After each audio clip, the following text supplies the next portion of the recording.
Welcome to the UFL. I don't know what you dudes thought. One of the best leagues in New York. So let me know if you love the sports. Stephen J. Dawn and Ghost are your hosts of Real Tough Talk. Welcome to the UFL. I don't know what you dudes thought. One of the best leagues in New York.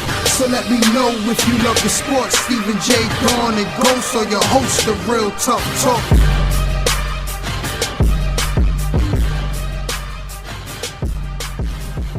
What's going on, people? What's going on? Stephen J. here with Ghost, and we're here to present to you that great show that y'all all know and love, Real Tough Talk, UFL. I'm excited. We're in another week of football. We get to debut some new teams. One is the Dutchman, team that coming from Casino, definitely a good team, and they want to join the family. Another one, we get to drop the veil, let you know that Never Scared has joined the UFL League with Fred Thorne. That's going to be interesting to see. Main event is here. We got a lot of teams here, and we'll break them down as we go, but we're excited that these teams are joining the UFL League. And not only the new teams that we're getting to see join the league and everything, it's the fact that there's a lot of different players that normally play on one team deciding to play for another. So it's a new start, a fresh start for them in the UFL season, and that's exciting in and of itself to see them playing for another team, sometimes playing against the team they used to play with. Now, just to throw this out there for y'all new teams and new players and stuff like that, just let me get you an insight on who I am. I'm Stephen J. I'm the type of guy that I'm going to say how I feel, and I feel how I say it. So if I criticize you, first of all, I'm never disrespecting you as a person. You know, you may be a great father, a great person, great brother, great husband. All that is fine. When I criticize you, I'm criticizing your football talent or lack thereof, your football IQ or lack thereof, and your play. That's what I'm getting on. I'm not getting on you as a person, so don't take things personal. That's for my new teams, new players coming in, and returning players and returning teams. Again, I'm never going to disrespect you for who you are, but it's my job to tell you how I feel. And I'm never going to have no filters. No filter, yeah. Bottom line, no filter. I'm going to have no filter on how I feel. So if you want to prove me wrong, do it with your play. I can't criticize you if you're playing well. That's facts. Mm-hmm. A lot of things that when I criticize something, it's my opinion, but I usually have facts to stand behind what I say. And I'll go toe-to-toe with anybody in that sense. If you feel I'm wrong, prove me wrong. You can get it. After you prove me wrong on the field, ask Ghost for an interview. Mm-hmm. He's always willing to prove me wrong. Yeah. So say what you got to say. But I'm not going to argue with you.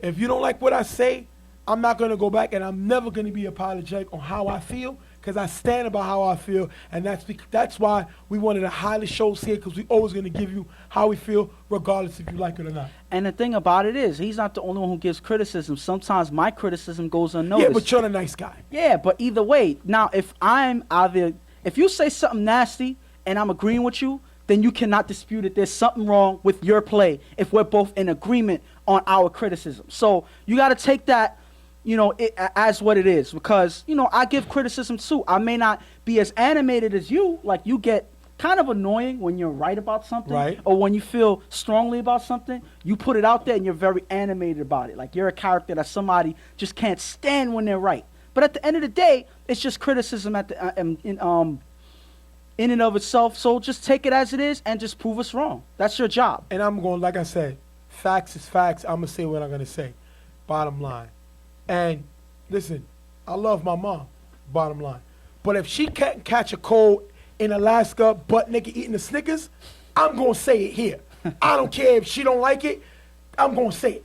And I did steal that from Swag, that Swag's thing. Yeah. But I'm going to say it, bottom line. And if you don't like it, then you're in the wrong league, you're watching the wrong show, because you're going to have a lot of disappointments. You better have thick skin playing here.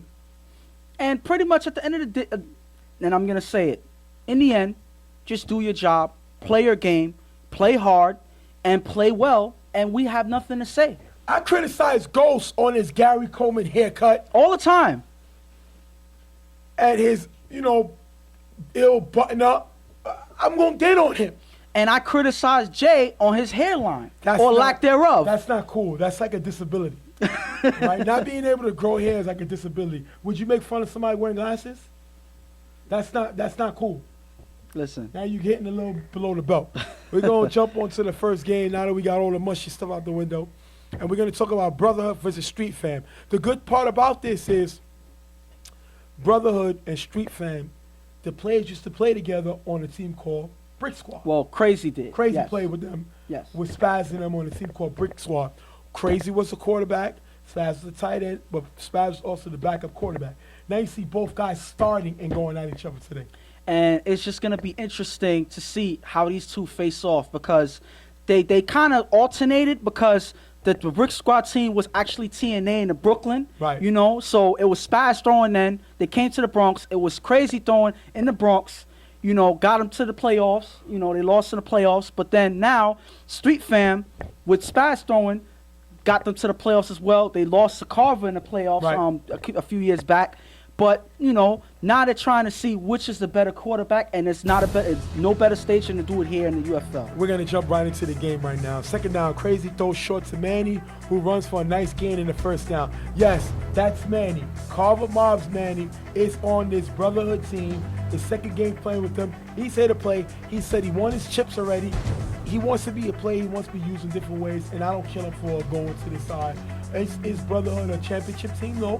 But they're a contender, you know, I'm not going to say contender, but they're a team that's going to fight, and he just wants to play. You got to get that man his props for trying to play.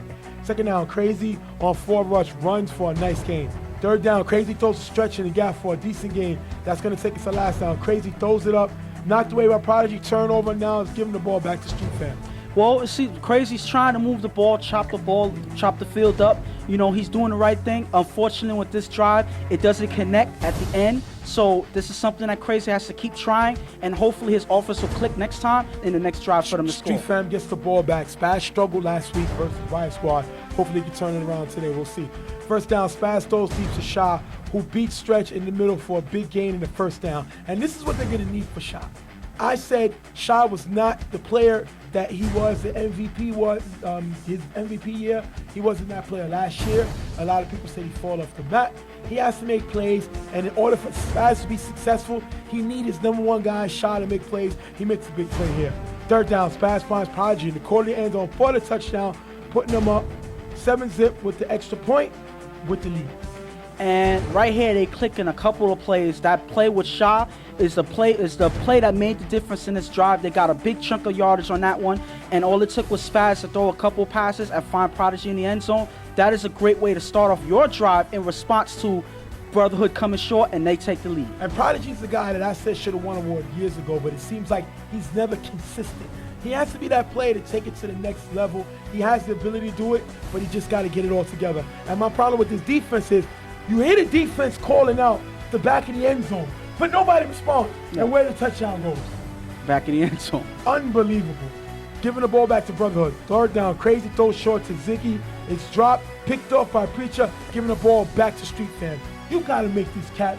Crazy gets to the ball in space. You got to make the catch. He don't, and it's picked off, giving it back to Street Fam. And the most upsetting thing is this has been happening for this Brotherhood team in the last 2 games. There have been drops here, drops there. It's been killing their drives. There's another drive that was killed by a drop pass that led to interception. And Preacher with a good pick. Preacher was a defensive runner-up a few years back. He is not a lockdown cover corner, but he's a great zone corner, and he always finds the ball. He needs to go back to that because this guy always found the ball. If you remember a few years back, he brought that Animal Planet team into the playoffs on his play. He needs to be that guy who always finds the ball and makes plays. He makes a play here. First down, Spaz throws short to Shaw, who runs for a nice gain. Third down, Spaz finds Preacher in the corner end zone for the touchdown. 13-zip, Street Fam. And this is him going to Shaw again in a big play here, getting a chunk of yardage. It seems like Shaw has become the go-to man again for Spaz, moving the ball here and then getting to the end zone. I think that's something that they're going to keep doing. I think right now Shaw doesn't have the pressure on him in this game, and that's why he's able to play well. I think that's what happened when he was the MVP of the season a few years back, and I think he should just leave the pressure alone. Don't worry about it, play his game, and he's able to play well. And Preacher with the great touchdown. The guy can play both ways. I think he is a little better offensive player than he is a defensive player, but I think that's only because of the lack of street fam having a free safety. They don't really have a natural free safety. Trey is more of a strong safety, which means the difference between the free and the strong, the strong is up a little more, the free is deep downfield. I don't think Trey's a great free safety. I think he's a good strong safety. Once he gets it together and learns to be responsible for everything that happens in that secondary, that'll make him a great free safety. But getting back on Preacher, he's able to play offense. He can catch the ball, makes a play here, and Spaz not putting too much pressure on himself, able to find him for the touchdown. Crazy with 3 straight short passes, moving the ball inside the 15-yard line. It's going to take us to last down. Crazy tries to throw it up the stretch, is knocked away by Shy, turning over the ball, giving it back to Street Fam. 3 times brother at the ball, 3 times they were stopped. Well, here it seems like he wanted to go for an up play to stretch. If you see this receiver here, he has the height, he has the arm length and everything, so you're going to try your best to get it to him. He tries here, but Shaw makes a good defensive play, knocking the ball away and keeping Brotherhood, again, from scoring in this drive. 3rd down, Spaz throws short to Shaw, who runs to the sideline and shakes stretch and running for a touchdown, 19-0. This is the MVP that we remember a few years back. This is what he does. One thing this guy can do, he can make you miss, and he has speed. You put that together, and what you get, 6 points, touchdown. And this is a great move by Shaw, seeing the momentum of Stretch running towards him on the sideline. He has one stutter step here, and all you see is Stretch loses balance. He's on the ground, face first, and Shaw just all he has to do is just run it into the end zone. Impressive play by Shaw right here. I think that's a top 5 nominee. Yes. That is a great move by Shaw, making a move in his space. Great play by him. 2nd down, Crazy throws deep to Stretch on the sideline. Stretch makes the catch, runs all the way to the 1-yard line, the 1st down. Stretch finally retaliating. He's tired of these guys going at him defensively, and he decides to go after them. He makes a great play, taking him to the 1-yard line. And this is a big play right here. It seems like they slept on him. As he goes out, nobody catches him in time, and this is a big play for the Brotherhood. Hopefully they can capitalize on this big play. Last play at the half, at the 1-yard line, Crazy throws to Frank in the end zone. It's going to be knocked away by Trey, taking this into the half, 19-0. And regardless of how many big plays Brotherhood get in their drives, it seems like Street Fam, as they get into the goal line, locks up and makes big plays on defense and keeps Brotherhood from scoring. I'm going to get on Brotherhood. So what you got to say? Nothing. Exactly what they showed me in the first half. Ugh. Nothing. Let me tell you something. Let me explain something to you. I'm a boy, Damon, and what I mean is I'm a man. I put my pants on one leg at a time, just like everybody else. Okay. These guys got to learn. When we line up to play football, I don't give a damn who you are. I'm as good as you. But these guys don't play to the caliber. You get the ball 4 times, and you got no points. You get to the 1-yard line and can't score. You got to ball out. I love Crazy's energy, but he got to start holding these guys accountable. Because at the end of the day, ain't none of us here going in the NFL. So this is pretty much all we got. Yeah. And you got to play this game like it's all you got. And right now, Brotherhood, I love the name, but I think it's an illusion. I think it's fake. Because if you got Brotherhood, we're together and we're coming out here to fight, and they're not doing that. Well, it just seems like they have no play style right now. There's no game plan. And they're dropping passes. That above everything else. They're dropping passes. You know, Crazy's trying to make something happen. Is he playing the best of his ability? I can't necessarily say so yet because it's only been 2 games. But at the end of the day, he is throwing the pass that he needs to. They're dropping it, and it's killing each drive that they have. Any chance that they have moving the ball is held when they drop the ball. And real quick before we get back to the game on Spaz thing, I've killed Spaz before. I think Spaz is, I say you got a difference between a quarterback and a thrower. I labeled Spaz a thrower. He looks like a quarterback now. He's getting the ball to the guys in space. And you want to know the difference between this game? Spaz had the ball 3 times. No turnovers. That is the key. Spaz has a habit of making bad turnovers, not in his first half. If Spaz plays like this is the quarterback that almost beat Carter. This is the quarterback that beat the Browns. If he can play like this, teams are in trouble. Let's get into the second half. Spaz drives down the field in 4 plays to get to the 5-yard line. Spaz then finds Prodigy in the middle of the end zone for the touchdown. 26-0 after the extra point. This team is on fire. They scored on 4 straight possessions. And it seems like this is the game that they needed to get their stride going, to get their play style going, and to get all the guys connect together. Their offense is looking really good. They're taking advantage of all the Brotherhood's mistakes. The Brotherhood is not playing that well on defense. They're not reading the offensive play style or anything like that, and they're not making plays on defense, and that is why Street Fam is doing so well on the offense so far. Third down as Brotherhood gets the ball back. After 2 short passes, Crazy throws deep to his receiver in the end zone. That's going to be dropped. Brotherhood can't get no further plays. They turn the ball on downs. Now look at this drop. The ball is right there. That got to be a not top 5. Because the only way he could have been easier if he actually ran down the field and handed it to him. Ugh. You can't drop this pass and want to say you're a football player. Listen, Maybe in ballet that's okay, because they use their feet or stuff like that, but not in a man's game called football. I don't know how dropping a pass has anything to do with ballet, so I'm going to just throw that criticism out there. That didn't make any sense. So that's your not top 5 right Exactly. It doesn't make sense, right? The same way he dropped his pass. It doesn't make sense.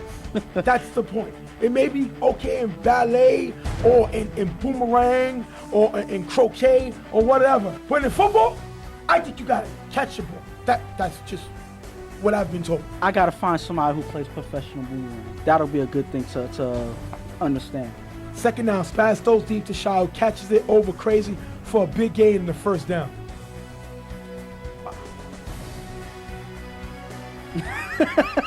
This is the former MVP, and I killed this team. I always kill this team, but I got to give it to him today. That's like a Moss catch. Is it a Moss catch? I think you got Moss. I think you got Moss, Crazy. Sorry, they're going to painting for you. You got Moss, bro. It don't always got to be a touchdown. Yeah.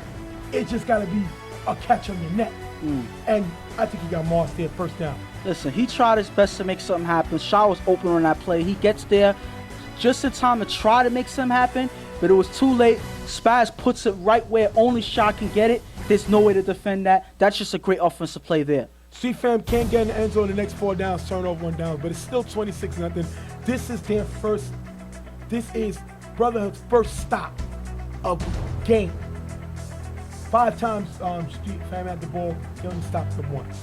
Crazy with 3 passes to Frank and gets to the first down. After a few short plays last down, Crazy throws it up the stretch. It's dropped, but caught by Brandon for the touchdown. 26-6. Stretch got to change his name. Because usually Stretch sounds like a cool name that you can make plays. He's not making plays.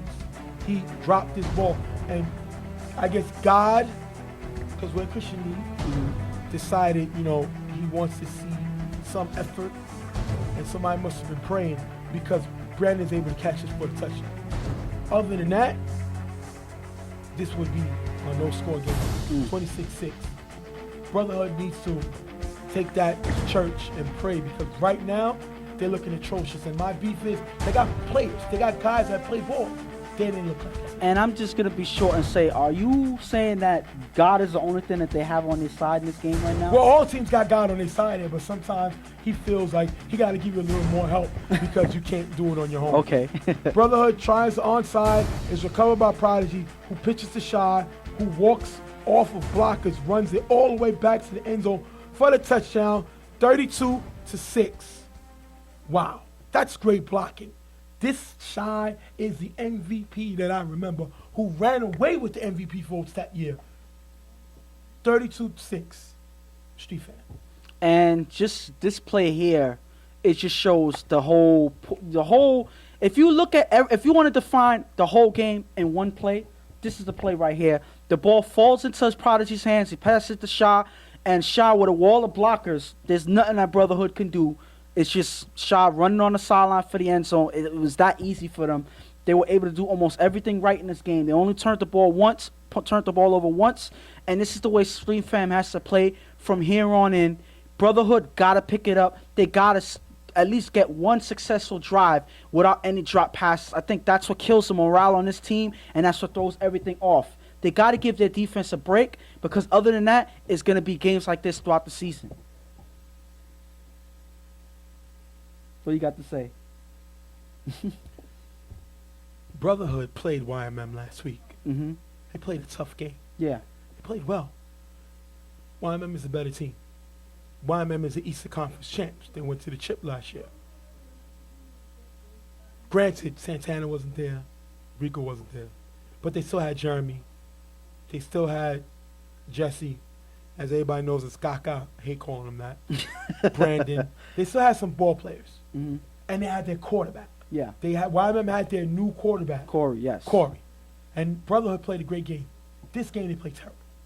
There was no fight, no effort. I'm going to no be heart. fair and say they didn't play great because they could have played better. The same thing that happened. Listen, we're not going to sit on this, but Brotherhood, Street Fam had the ball, especially with the last run back, 6 times. Yeah. They scored 5 of them. Yeah. You can't tell me or have the audacity to look at me in my face and say that they didn't play well. This Brotherhood team played terrible. Yeah. And my beef with them is they played well last week. You can't step down for a team, no disrespect to Street Fam, but they're not YMM. YMM is better than Street Fam. You can't play worse against a lower team. Now, if Street Fam can keep this consistent play, they may shock a lot of people, especially with the MVP, the former MVP, playing this way and Spaz throwing like he can be a quarterback of the year. He just got to be more consistent. But 32-6, I don't care who you are, that is great ball. There's nothing else to say. We're going to wrap this one up. We'll be right back. Real tough talk. Street Fan with the win, 32-6.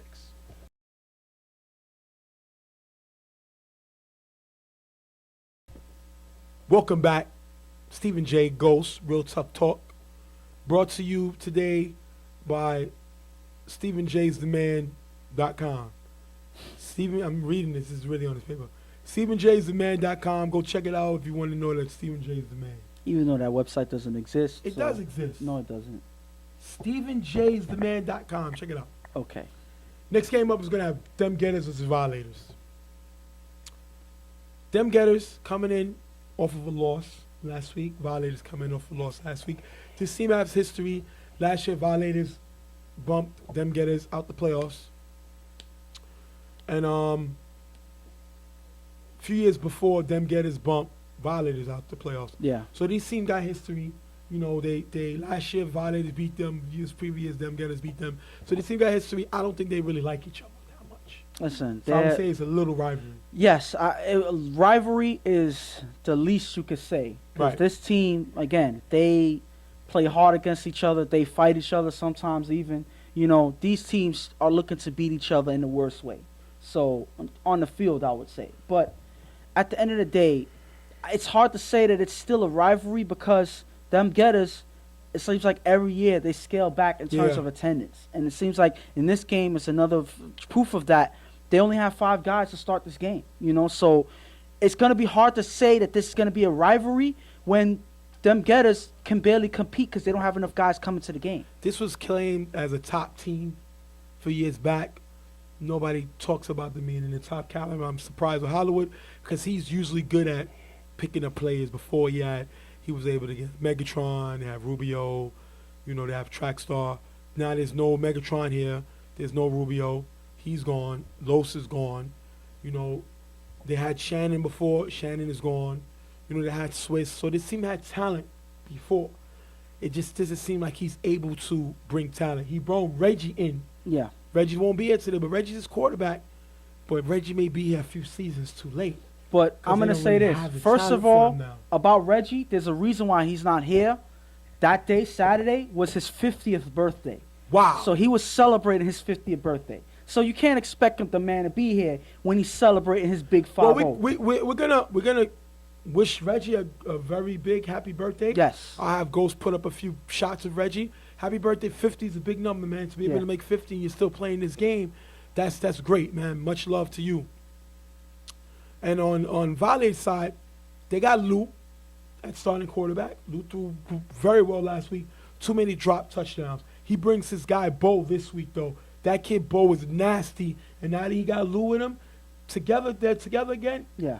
Violators going to bring problems to people because they already got weapons, and now they got a quarterback. Now that Fred left, they got a quarterback, and that's going to be great to see how far Lou can take them. Well, the question is, can Lou take them where Fred has taken them before? You know, pretty much it's championship or bust to them. They don't have to tell us that. I'm pretty sure they know that that's what it is. So it's going to be interesting to see how far Lou gets them and how he does it. Let's jump into the game. Third down, Hollywood throws short to track star for a decent game. Last down, Hollywood throws a cruise in the middle for the first down, incomplete. Turnover on downs, giving the ball back to Violators. They're not able to really get anything going. Well, Hollywood, I can't say is a quarterback. You know, you say a thrower, I can't even say that. He's just filling in. You know, so I'm pretty sure he knows that. So he's trying to do the best he can, you know, with what he got, which is nothing. He's a relief pitcher. Listen, they try, they don't get this drive going, and it's a turnover here. Third down, Lou gets blitzed by Hollywood, who's blocked by G. Lou throws deep to Yomi, who has a step on John. Yomi with the catch in front of the end zone for the touchdown. Macho with the extra point, 7-0, Violators. And this is an impressive throw, if I can say so myself. Lou on the rollout, you know, he has a block with G coming in. Reigning block of the year. Yes, blocking Hollywood from blitzing in, and Lou just lets it go. And Yomi's able to catch it right before falling out of bounds. No defender is able to get it. That is an impressive pass. And I killed Yomi last week for a big drop he had. He also made the not top 5 last week. This is the Yomi that went to the All-Star game. This is the Yomi that makes the All-Star game every year. This is who he needs to be. Great throw, great block by G, and what a throw, Lou. Wow, this kid is dangerous. Surprised nobody else ran and grabbed him up. Third down, Cruz goes to quarterback. He gets blitzed and sacked by Yomi. If you look here, Cruz is not prepared for the blitz, and Yomi gets a shot at him. That has to be probably a top 5 nominee. I don't know if it's going to make the top 5 because, you know, you usually pick it. But that was an ill hit. Wow. Listen, I got to say this. I got to ask Hollywood this question. How you didn't get your man prepared for the blitz? It seems like he didn't even know that there was a blitz in the league. This is his first time playing in the league. So he's not going to be prepared to be put on quarterback, let alone that a blitz is coming from his blind side. Yomi lets him have it. No mercy from Yomi. I know Yomi probably figured that he wasn't prepared, and that's why they set up the blitz. Smart play, but there's no mercy shown from this man. Last down, Cruz throws incomplete pass in the middle, turnover on downs, maybe still incombobulated from the hit. You like that word, right? Incombobulated. Well, the word is discombobulated. No, incombobulated. So you just created a new word. Exactly. You got to create a discombobulated ain't good enough for the way he got hit. So you got to call it incombobulated. Okay. That's what you do. Okay. First down, Lou throws a pass to Bob in the middle for a nice game. Bob is finally healthy. He's back, and this guy can make plays. Second down, Lou gets blitzed by Hollywood and throws to Macho on the sideline for a decent game. Last down, Lou scrambles, throw the ball in front of the end zone. Low, incomplete, turnover on downs, and now Getters are playing defense. Great stop by them. And they needed this stop in order to stay in the game. This is not one drive that you can afford the Violators to go up scoring here. So they lock up, they play good defense, they keep Lou under pressure, and they keep Lou from making an accurate pass here. That is the way the defense needs to step up. Second down, Hollywood gets blitzed by Yomi, scrambles and throws to Chris. It's going to be almost in tow by Terrence. Third down, Hollywood is sacked by Sean. Getters have to punt. And my thing is, I'm glad to see Sean back. He dealt with a lot of injury last year, had a problem with the back. He looked like he's upright, and when he's healthy, watch out, because this man can make plays. He makes a big sack here. One of the most troubling givers a quarterback has to face in TFL, because he's tall, he's fast, and comes with power. He's a power guy. He's physical, so he's hard to block as well. So this is one person that's going to be hard for any quarterback to have running towards him. It's a great thing that he's back. First down, Lou throws deep to a wide open no more for a big gain inside the 5. If you look here, Cruz doesn't pick him up. You can't let a guy like No More get behind you. He has height, he has some speed. He's not a guy that you're going to get lost. You can see his size, and he makes a great play here. This is the No More that played a few years ago. This is one of the clutch brothers here. Gets a great play, gets open downfield, and makes a great catch. Second down, Lou gets sacked by John. Takes us to last down. Lou finds Bob crossing the end zone for the touchdown with the extra point by Bo. 14-0, Violators. And it seems like the Violators offense is now attacking them at all cylinders. Right. You know, all of their receivers are getting in the action. Bo finally gets some play, you know, with the extra point here. Nomar's getting in, playing big after getting killed last week. And they got guys back. Yes. Bob was hurt last year. Sean was in out the lineup for injury. These guys are here now. Bob with the great play to get the touchdown. Sean with the sack the previous play, the previous drive. These guys, when they're healthy, they can really hurt you. And I know that Coach Brian, took out an insurance policy on all the injuries he had last year. Yeah. This team is dangerous when they're all healthy. Them Getters get the ball back now. Remember, they're down 14 zip. Hollywood throws a cruise in the middle for a decent gain in the first down. Hollywood with 4 straight plays to get them to the 15-yard line. Last down before half, Hollywood scrambles, throws it up. It's picked off by Bo, takes us into the half, 14-0. And Bo with a great interception, shutting down the first half. And it seems like, well, it doesn't seem like it's the truth. Them Getters couldn't get anything going in the first half. Nothing was working. They had one glimpse of a drive in the last couple plays before the half where Hollywood was able to drive, but it didn't get anything it didn't make anything happen for them. They got to find some way to get something done. I can't expect much from this game because they only have 5 of their actual guys playing at a time, so they just got to do their best to make something happen, but it's not looking good for them. And on Violator's side, they went out and got a quarterback. Some people say that them getting Lou is better than them having Fred. That remains to be seen. This team will face Fred. Mm-hmm. So these teams will play each other. And we're going to see when that happens. But as of right now, I think Lou brings in the energy because he's young. He has big play capability. He can escape in the pocket. And this guy is a very, very, I would say, he's like a lightning bolt because he sparks the energy throughout the whole team. I like to look at him like a Russell Wilson type because he has a good arm, he's mobile, and when he's scrambling, he's not looking to run. He's looking to extend the play. That's why I call him kind of a Russell Wilson type style of quarterback. Well, one relative weakness I would say of Lou, which is hard to say is a weakness, is his height. Right. He's a short quarterback. Which is similar to Russell Wilson. Yes. So the thing about it, since he's a shorter quarterback, when you have a taller giver rushing him, it's going to be harder for Lou to see over him. Unfortunately for them, one of the main guys that he would have to worry about is on his team with Sean. So I don't see too many people giving Lou that type of pressure so far in this league, and Lou looking great out there for this team. First down in the second half, Lou throws a macho towards the sideline for a decent gain. Second down, Lou on 4 rush, runs a big gain near the 5-yard line. Like I said, he can run. He makes a nice run here. Last down, Violators get stopped at the 3-yard line, turn over the ball on downs. That's a great stop by them Getters. Twice they stopped this Violators offense. They got to put points up, but that's a great stop here. It seems like they're trying their best to keep the Violators from scoring. They stopped them at the 3-yard line, which means that the Violators were able to drive all the way to that area. Them Getters have a chance to lock up. They got to get something on offense, otherwise it means nothing. Getters are not able to do nothing. They have to punt. Second down, Lou gets blitzed and sacked by Hollywood. Lou gets flagged for cursing. Violators going to end up having to punt on that drive. This is what they got to be careful with Lou. He's not used to these rules. And one curse, and you may lose the quarter. Yeah. Hollywood is a great blitzer. He times it perfect. He makes a great play here and is able to get the sack. And it's that type of pressure that them Getters is going to need, not only in this game, but throughout the season. Hollywood actually made the All-Star game based on that play in the middle. Years back. You know, a few years back, you know, playing in the middle, being the inside linebacker, blitzing in. That's the type of play that his defense is going to need from him in order for them to be successful in the future. Last down, as Getters struggle to move the ball, Hollywood on 4 rush throws a Chris in the gap.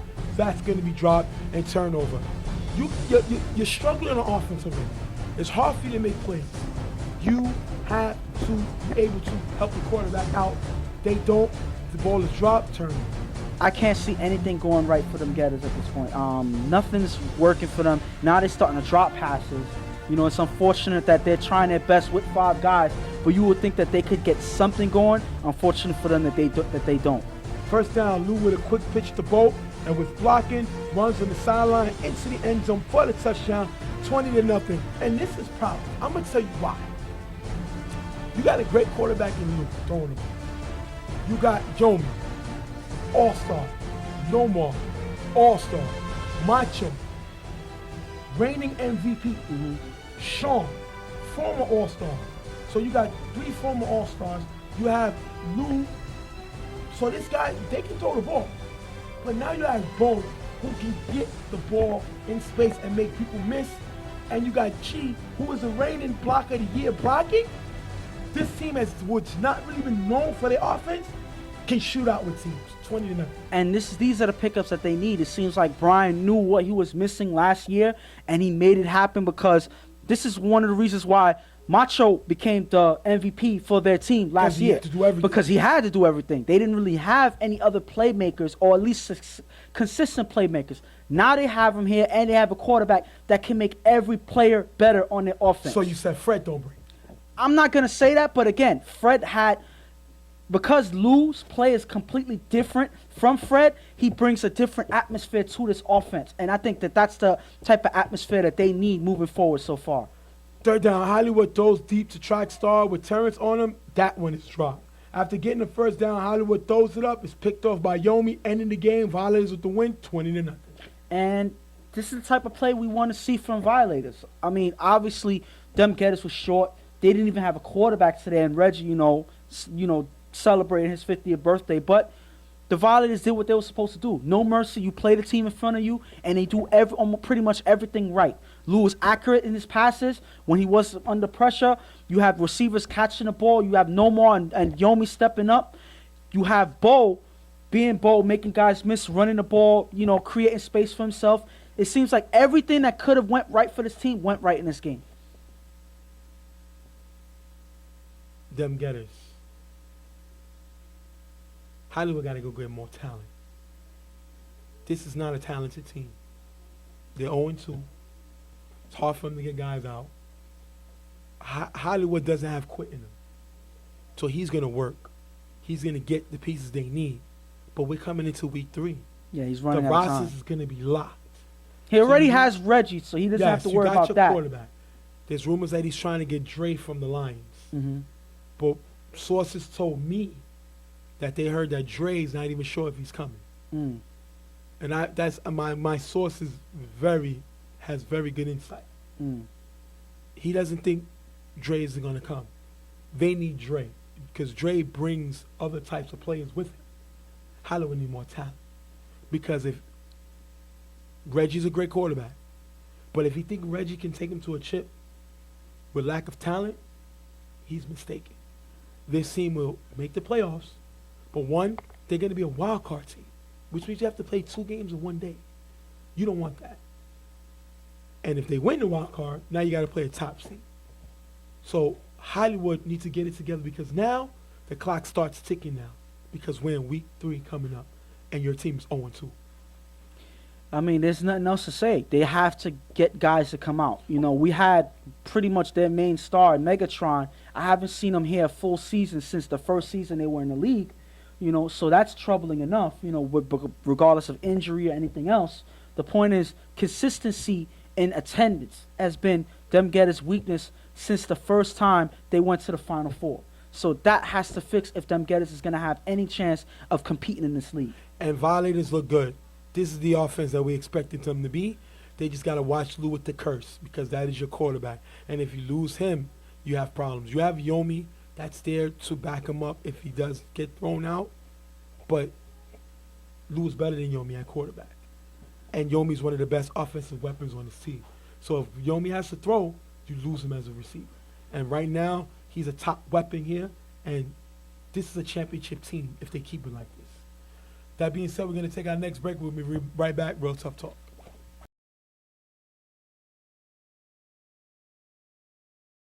Next game up, Wildcats versus the defending 3-time champs, Carver Mob. Carver Mob come in. They decide to come back in the league. Teams actually wanted them to come back to play. So they come back with already a figure dynasty. They won 3 in a row. They figure why not go after another one. But Danny's not here. He's retired. Mm-hmm. We'll get an interview with Danny at the end of the game. He came out. And we'll show Carver Mob got their portrait, as we have every year. It's the third time we gave it to them. And, you know, pretty much gets to show them a whole, I would say, picture of their whole season going down. And they're really appreciative. Only Chuck, there was only a few guys there to get it because the rest of the guys Well, didn't the make ones you see in this picture Right. here Was is the only ones I was Pam's, there. Chuck, and Chulo, Right. I believe, was in the picture there. So it was only them, Yeah. but they was really excited to have it. They look forward to it every year, and they deserve it because they won a very tough game versus Wyman. Very tough game. The funny thing is, and I got to say, and they noticed too, all 3 games that Carver played for the championship were tough games. You know, the 2 games they played against the Browns were the most 7 points that they won by. You know, both close and came down to the wire. This one, I would say, in terms of the atmosphere and the way that things happen, it felt to me like it was closer. What they beat them by? What was the score? Who? Carver beat YMM 21 to 14. 14. So you figure they beat them by 7. So 7, 7, 14, Yeah. 15. They won 3 championships by a combined 15 points. Yes. 3 chips. They won. So that means it was tough games. Yes. And Chuck threw great the last one. Mm-hmm. The first week threw terrible. Yeah. So you got to give it to the team because they struggled in the 4 and they got the chips, and it wasn't easy for them. And it was much earned. The championship MVP was Chuck because he did everything that he had to win this game for his team. He threw the ball well. He ran the ball like he was 20 years younger, I would say. And, you know, he got the job done in the end.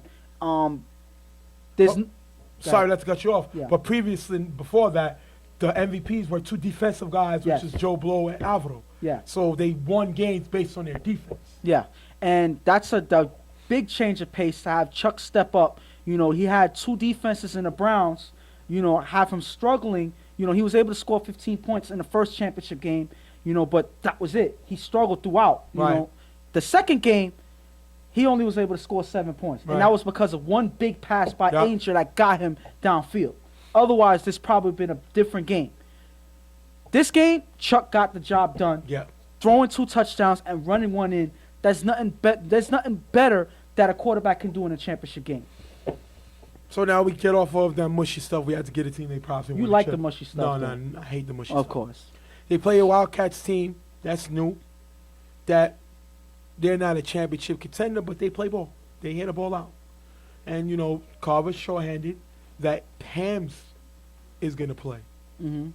And we're going to have to see what impact that has in the game. First down, Chris gets blitzed by Steve, who runs right through the blocker. Chris throws to Chad for a short gain in the first down. Yes. Excuse me, I'm going to let you know. Chad the Monster, former Reloaded player, is playing with Wildcats. There's several teams he could have gone to, but Wildcats are his guys. He got a lot of dudes he's cool with, and he decides to go, and we're going to have to see if that was a good idea. And I gotta mention this again. The way Steve runs through this guy to rush after the quarterback. Steve, who was formerly playing with Bravehearts last year, is playing with Carver again. He's played with Carver before. Now he brings his play with Carver to the UFL, and he's coming in. The offense got to know that a guy like this is going to be hard to block. Third down, Chris gets blitzed by Ricky and throws deep to Chad on the sideline. Chad chips the ball with one hand and makes a catch, goes out of bounds to the 5-yard line. Carver believed he was out of bounds, but the rest ain't caught him out of bounds. No challenge in the regular season. In the playoffs, they may have challenged that. But this is what Chad brings. He is a playmaker, which is why you got to call him a monster, because this guy makes plays. He makes a great play here. Well, he said before the game that he's gonna play big for this team, and he doesn't lie about that as he shows it on the field, making a great catch here, giving all the effort that he's supposed to make something happen, and he gets them to the 1-yard line. Last down, Chris throws the receivers, knocked away by Joey, turnover and downs, giving it back to Carver Mob. Chuck on his first possession, he's going to throw to the receiver in the gap for a nice game. Third down, Chuck gets blitzed by Josh. He throws to the receiver in the gap, that's incomplete. Last down, Chuck throws to Joey wide open in the middle of the field for the first down. And this is the thing that happens. You get Carver on 4th down, you got to be able to stop them, but they're not able to do it. Chuck is able to pick up the first down. And this is one thing you got to notice about Carver Mob's offense, especially Chuck. Chuck is used to playing on big fields, so almost every pass that he goes for is big chunks of yardage. You got to know that when he's throwing the ball. He doesn't go 5 yards here, 10 yards here. He's looking for 15 here. He's looking for a 20-yard pass here, and that's exactly how he's able to move the ball. Chuck with 2 more passes for a big game. Last down at the 10-yard line. Chuck gets blitzed, and Ricky picks it up. He throws it Jalen in the back of the end zone for the touchdown. Ricky gets the extra point. 7-0. Carve him up. And Chuck able to drive down the field just like how I said, getting big chunks of yardage on almost every pass here.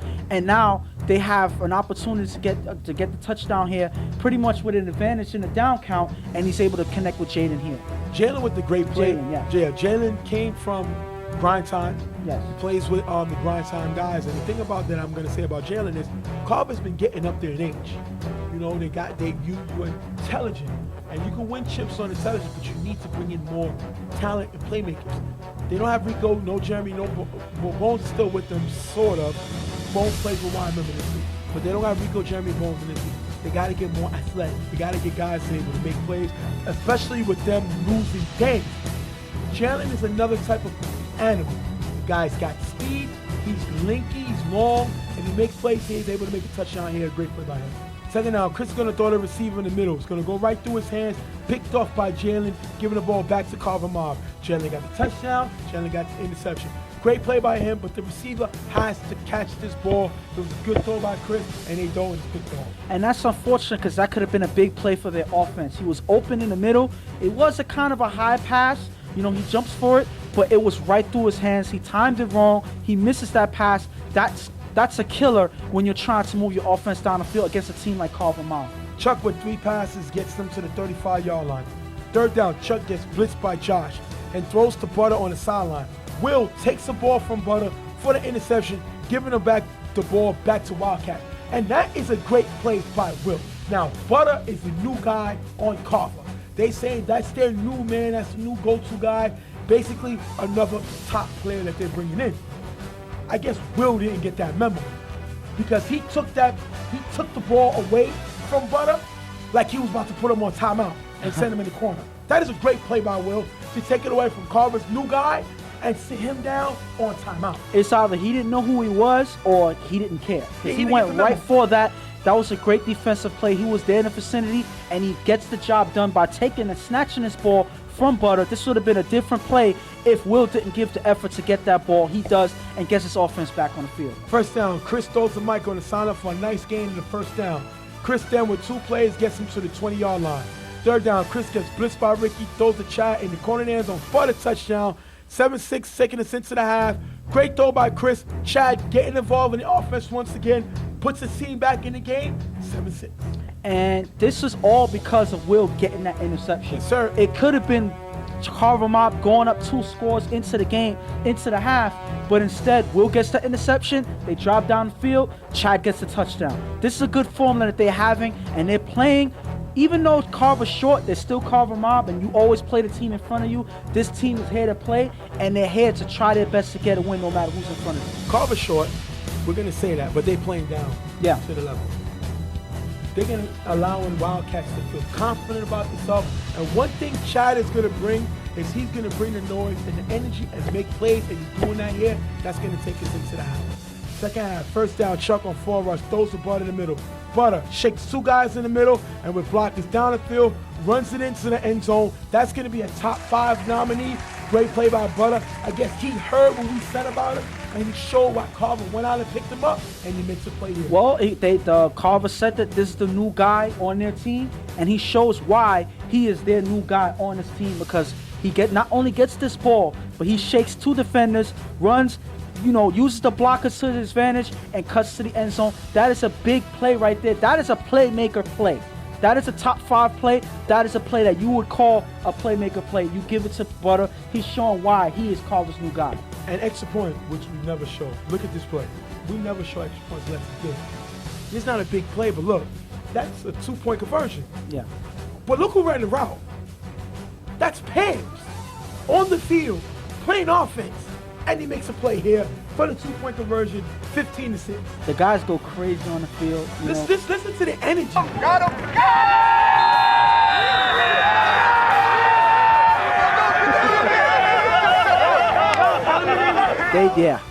I would say, granted, Chuck was actually playing around saying that he was going to go to Pam's and whatever, he was going to go to Pam's, but he wasn't. But these guys should know, if Pam's is on the field, there's only one reason why he's on the field. He's getting the ball. He's getting the pass. And regardless of what, Wildcats should have took this opportunity to not let Pam's get that You mean pass. take a shot at the coach? I'm not saying hit him. But listen, it's football. Yeah, at the end you of the day. saying hit him. Listen, I'm saying prevent the 2-point conversion. Because you're still trying to win the game. I don't care who's in. You're still trying to win the game. And you're not supposed to let something like this happen. They do here, and that's unfortunate for them. But that's 2 points for Carver Mob. And that's Coach Pam's getting the 2 points for them.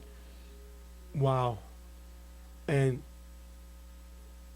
people would have killed us if we didn't show this highlight because he's a coach. But Pam's has highlights before. He's played when the team was short. Yes. And he's played football before he came and started solely coaching. He's played. I heard he was a pretty good ball player. So, I mean, it's not like he can't. His hands don't work anymore. Funny thing, though, on the field, after everybody was, laughing and joking around or whatever, he called himself Jelly Rice. That was his name. Rice. Jelly Rice. That's Jelly hilarious. Rice. But it's 15-6. His game's not over. Yes. So this team got to take that as disrespect. Pams came on the field and scored. Second down, Chris throws to Mike, who runs through the middle for a big gain, giving them the first down.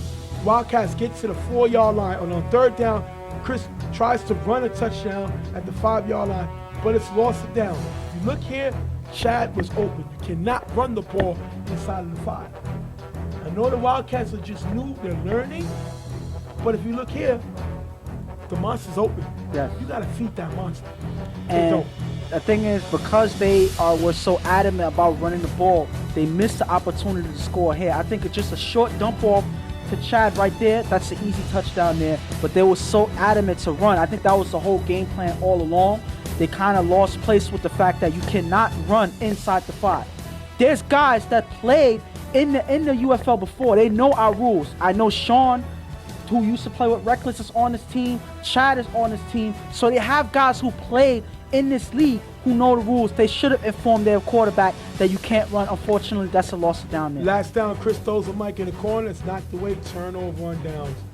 After getting the first down, Chuck throws a Butter and the guy. Butter makes a great catch for a nice game. Last down, Chuck throws a Butter in the end zone with Josh on him. Butter with the nice catch, stays inbound for the touchdown. Butter gets flagged cursing, but that is a great play. This is the future. Makes a great play here. He's here, and he's showing why. And that's 2 big plays by Butter so far in this game. This is already late in the game, and now you're seeing Butter getting the ball. Now you're seeing Butter showing why. Like we said before, he is their new guy. He's playing like it on both sides, on both sides of the half. You see Butter emerging, making big plays for Carver Mob. I think we're going to see more of this in the future. As long as Chuck has the ball, he's going to get Butter a chance to make big plays. Wildcats ain't going to be able to do nothing. They're going to end up ending the game. If you look here, the players are arguing with each other, fighting with each other. Carver with the win, 25-6. And I feel like they were arguing, if you see one player in particular arguing with their team, because more could have been done in this game by their teammates. More could have been done. He feels that the quarterback and Chris was looking to certain receivers, not others. That's what I've been hearing on the field. But I can't necessarily say that that's the truth. But obviously, they felt like more could have been done. And I would have to agree on that. More could have been done. Better decisions could have been made on the field. They could have had a better chance in this game if better decisions were made. Unfortunately, they weren't. And they take the loss 25-6. This is the defending 3-time champs. Sorry. Well, game is 23-6, not 25-6, 23-6. Bottom line, it was 7-6 at half. You got to be able to get yourself together and say, listen, it's halftime, it's 7-6. It's 7-6 against the defending 3-time champs. This is a game we got to steal away and win. And teams don't understand this. When they got to see me get some ropes, they got to put them away. These are games that they look like Carver be willing to give away when they're short-handed, but teams don't take it. And this is why the team. Well, I can't say that they're willing to give it away because, if they were willing to give it away. No, but they give you an opportunity to take the game. Yeah, I would say that. Yeah, that's fair to say. The thing about it is these teams don't necessarily pay attention to that and take advantage. And I think that's the whole point on why Carver keeps winning, because when they do give opportunities or lack thereof, they don't always give opportunities, but a lot of teams do not take those opportunities. They'll drop the pick. Yes. or they'll drop the touchdown, or they'll go off sides on an interception, and they practically don't get me wrong. I'm not taking away from what Carver does. Yeah. The team won numerous championships, but it's not like the teams don't help them by their mistakes. Mm-hmm. So at the end of the day, Carver starts out 1-0. We're gonna go to the interview we had with Danny, the retired Danny. We're gonna see what's going on with him. Now I'm here with 4-time champion, Mr. Danny. 3 with Carver, 1 with Rose G's. He's retired. How long is that retirement gonna last, bro? As long as possible, unless some miracle happened that my doctor tells me something good. No itch of coming back? Oh yeah, there's always an itch, especially watching Tuff Talk last night at work. Definitely was itching to come back. So if Carver's shorthanded and needs you for a playoff run, you wouldn't come back to qualify. You was here today, so technically you qualify on a roster. Oh, I didn't know. See, I didn't realize that. But I mean, if it's not gonna hurt my health, possibly. It's always a possibility. Give us a numbers chance. What's the chances? If they really needed me, say about like 75-80%. Wow, so we're gonna put it that he's possible he'll come back. Let's see. It's possible. See how you put the rumors out? Your team won, 3 in a row. Y'all had we gave y'all a poster or whatever. What did you think of it? How you think it Oh, it looked? was beautiful. It was beautiful. Like, you guys have always done great with that, and I just really appreciate the way the league is built up crazily. How does it feel seeing that? What is it?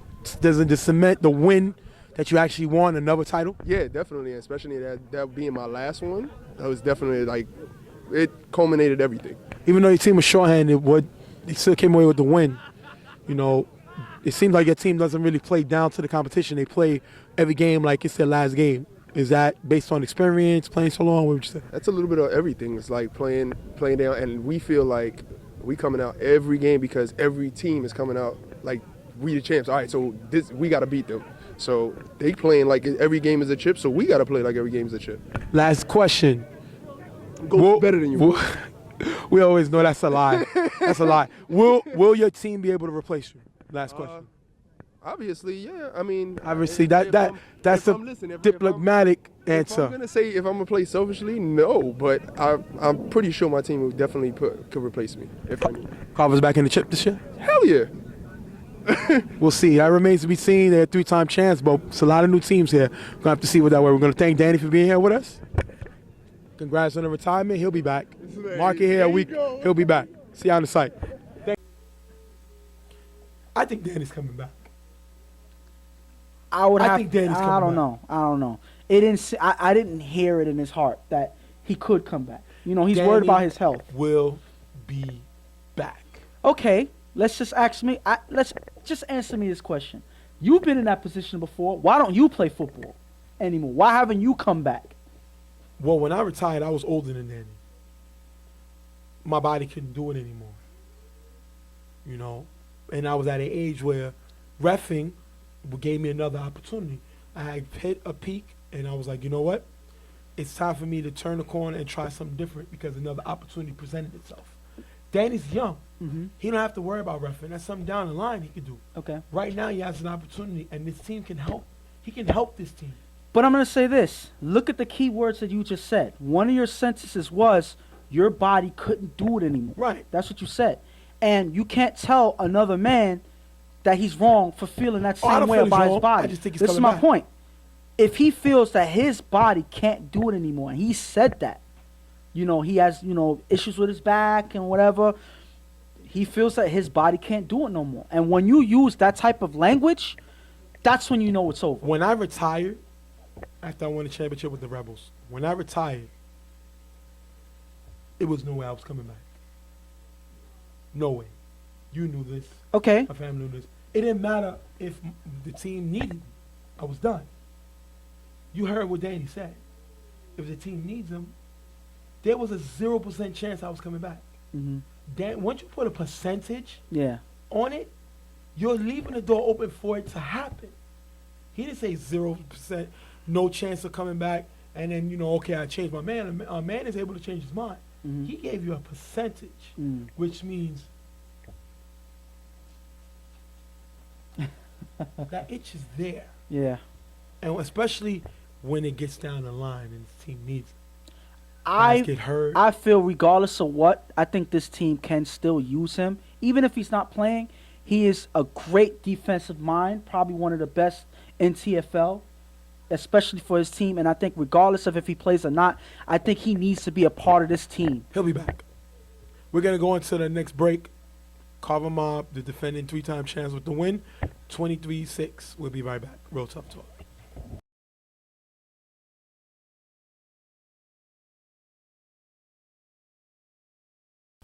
Next game up, Flying Dutchman versus Never Scared.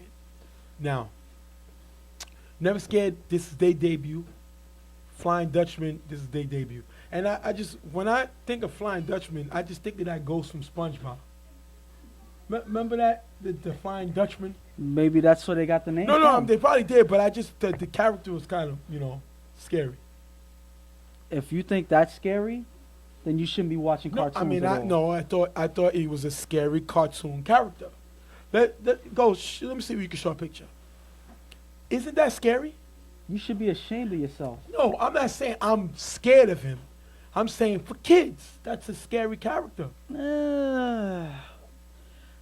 You still should be ashamed of yourself. Because even the kids, they actually like the Flying Dutchman. He's actually a popular character in the show. So I don't think they're scared of him. I think it's a scary Okay. character. I'm just throwing it out there. Maybe it should be the Nice Dutchman or something like that, or Flying Nice Man. Or I don't think it should be the Flying Why don't you pitch those names and see how they Dutchman. think? I'm just saying it's a scary character in my opinion. Okay, Arnold. Now let's get to the game. Okay. Now the thing is, Never Scared was supposed to merge. This is what my sources told me with the Browns. They couldn't agree on certain things. Never Scared ended up going on their own. And the Browns decided to bow out. Well, I'm here to announce that the Browns will be joining the UFL League. They are back in the UFL League. We welcome them back. When this team was here, it was a great team. They went to back-to-back championships. They were the 2-time Eastern Conference champions. They lost to Carver in the chip 15-14 and 7-0. So having the Browns back is a good look for the UFL. And obviously, they didn't want to finish or at least leave the league knowing that they were beaten twice by Carver, twice in a row, when they had opportunities to win those games. So they feel that they still can get it done. They're still a championship team, and it's all up to them proving that on the field, and they're looking to do that starting next week. And now back to Never Scared. Fred has a chip on his shoulder. He's playing this season on his fallen comrade, Junie. So he figured that he's going to put it together, and they're going to play for him. So that's great to be known. We're going to wish Fred good luck this season. Fred is a great guy. But the game that's going to be wanting to be seen is Fred against the Violators. They will play this season. Definitely. Because they're both in different conferences.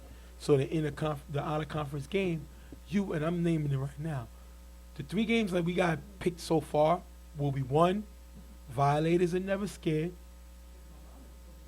Don't Sleep versus 99, which is the quarterback for 99 is KC against his former team.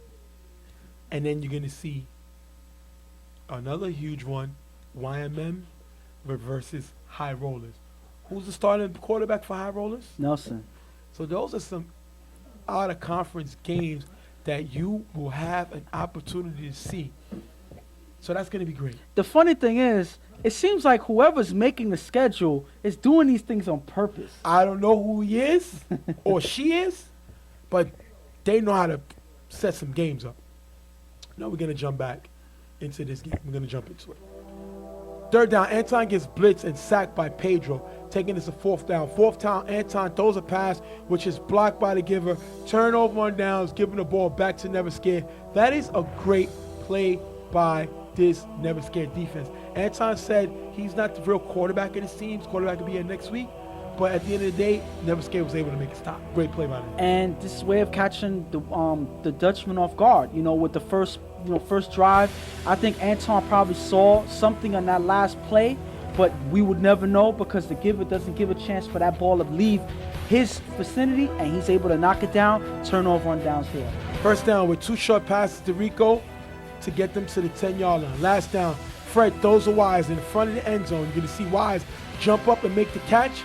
The refs say he was tagged outside of the end zone, turnover on downs, giving the ball back to Dutchman. The question is, was Wise in? Well, I don't know about if he was in or if he had the opportunity to get the ball past the plane, but Wise is arguing that nobody tagged him. He's arguing that when he went for the ball, they grabbed his hoodie rather than tagging him. If you look here, I can't clearly see if they grabbed his hoodie, but it's hard to say if they actually went for the tag or if they went for the ball. Right. So as you look at here, that is a discretionary call by the ref. Unfortunately for Wise, they call it a tag outside of the end zone. That is a turnover there. First down, Anton throws deep to Diego. It's going to be dropped. Dutchman can't get any further. They first forced to punt. Diego got to make this catch. You can't play football and be dropping passes. They make a drop here. First down, Fred throws a Pedro in the middle for a nice gain. Third down, Fred throws deep to Wise. Wise is open, but it's missed by Wise. Incomplete pass. Did Fred miss that pass? They said sometimes he struggles with his deep ball accuracy. What do you think of it? Well, I don't think that Wise is a person that's supposed to be going out deep. That's not his play game. That's not his style. But that's the thing about it. It was a play that was set that he would get open because they wouldn't think exactly what you thought. But he's not a guy that does that. And rightfully so. It seems like Wise just came up short from this ball. He's not one of those players that just goes and gets the ball when it's thrown deep to him. So I can't say that it's Fred's fault, but I can't say that it's Wise's fault. This is just not a play that they should be setting up to each other. Last down, Fred with blocking from Pedro. Fred throws to Rico in the end zone, tipped and caught by Mike, but there's a flag on the play. Down over. Fred with blocking, throws short to Pedro, who pitches it back to Fred. Ball is caught by Diego, giving it back to the Dutchman. What is going on? At the end of the day, they were far away from the end zone. That flag kind of hurt them, so they were trying their best to get something going. I don't think they figured that they were going to get anything going, so they tried a pitch back play. But the Dutchman player is able to not intercept the ball. He's able to recover the ball in the air and get the ball back for his team in better field position than they could have been if they would have not stopped them there. By the way, the score is 0-0 if you didn't know. Third down, Anton throws deep to the receiver on the sideline. He's going to be caught out of bounds. Dutchman is forced to punt. Last play before the half, Fred throws it up. It's tipped and caught by Dennis in the end zone. If you look here, Dennis tips the ball to himself, 6-0, and it helps when you're that big. Yeah, he has the bodies, he has the ability to move everybody out of his space. He didn't push anybody, but he was just there. Nobody's able to move him out of that position. And plus, he's taller than everybody else in that area. So he was able to tip it by himself. It looked like he was by himself if you looked at this play here. He was by himself. He taps it to himself. Nobody else is able to do anything about it. 6-0 at half. If I'm the Dutchman, I'll take it. My first time playing me. We missed some plays, missed some throws. But I'll be confident if I'm the Dutchman. We feel good. And that's coming to the second half, getting it more together as we learn to do everything. Starting the game 6-0 is not something that Fred should be happy with. I think that they need to start playing a little bit better. They're playing down to a new team, which is something that they shouldn't be doing right now. Second half, Fred on first down on 4 rush scrambles and throws to receiver in the middle for a nice gain, picking up the first. Second down, we're blocking from Germ. Fred runs for a nice gain. Nobody sent help for the giver. Some guys forget Fred got speed. No. Let me backtrack that. Fred can run. He don't got speed, but he got deceptive step that he can get some yards when he takes off in the pocket. Like a Big Ben, you would say. Yeah. He has that type of speed. Last time at the 5-yard line, Fred throws Luigi in front of the end zone. It's dropped and picked off by Millie, giving the ball back to the Dutchman. Yeah. Now, my beef with this is Luigi got to make these plays. We all know he's not the same Luigi PlayStation. They don't call him that no more. But he's a serviceable player who has to make this catch. He don't, and he gives up the interception. Well, once you start dropping routine touchdown passes, you know, that's when you know that you got problems. You know, Yomi last week dropped one, but he made up for it in the next week with a big touchdown catch this week. So it's Ouija's turn now. You know, Ouija's now, he's dropping touchdown passes, getting the defense a chance to intercept the ball and turn over. Listen, none of that sounds good. And none of that is anything you need to be talking about when you have passes thrown to Ouija. So he needs to pick that up if he wants anything good to happen for his team in the future. He's a former defensive player of the year. So, I mean, meaning he was a baller. I don't know. He's been going down on his play. He got to get it together because when he gets focused, he's dangerous. Third down, after getting 2 short passes, Anton throws the receiver on the sideline. runs out of bounds. Ouija gets flagged for a late tag, picking up the first down, giving them the first down, and that's a frustration tag. He's still thinking about the pick that he just gave up, and now he gets mad, and he does a late tag, moving him up field position. Third down, Anton forward rush, throws a Molly in the corner end zone. The ball is caught, but he lands out of bounds. Next down, Dutchman, next pass overthrown, turnover on downs, giving it back to Never Scared. And that's unfortunate. I think that was a good attempt going downfield to Millie on that play. Unfortunately, Millie lands out of bounds. So that hurts if you're trying to get anything going and things like that keep happening. That's a good effort by Antoine throwing it down the field, but unfortunately his receiver lands out of bounds. They can't get nothing going after that. Third down, after 2 short passes, Fred throws deep to Mike. It's going to be picked off by Molly, giving the ball back to Dutchman. And if you look here, everybody went deep. Fred had nobody to go to. And there was no short guys. Third down, so I don't think everybody needs to be running towards the first down line as of yet. Get a chunk of yardage and then make something happen on fourth down. They don't do that here. Everybody goes deep. Fred is forced to throw deep since everybody's down there, and they give Millie an opportunity to make a good a play for the interception. Millie's showing the ability to be a playmaker. Got 2 picks already. So the guy is trying to be a shining light on his team, and he makes a play here. Second down, Anton gets blitzed and sacked by Germ. Anton let himself get sacked. Last down, 10 yards from the first down, they're at the 40. Anton throws deep to a wide open Millie, is overthrown, turnover on downs. You can't be 10 yards from the first and go downfield. You need to get the first down, because by you throwing down the field, the percentage of you getting the first down is smaller. The window's smaller, and you turn over the ball. But if you look at this play, I don't mind the decision. You know, I always say if you're gonna go deep, you're gonna go deep and make the play. If you're gonna attempt to go deep, make sure you throw an accurate pass. That's one thing I always say.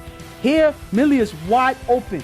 He's wide open downfield, and Antoine underthrows the pass, and that makes an incomplete pass. So again, even though it was fourth down, he could have went for the first down. I don't mind his pass. His receiver was open. That was just a bad throw by Antoine. And that's why Ghost is not really a good football coach.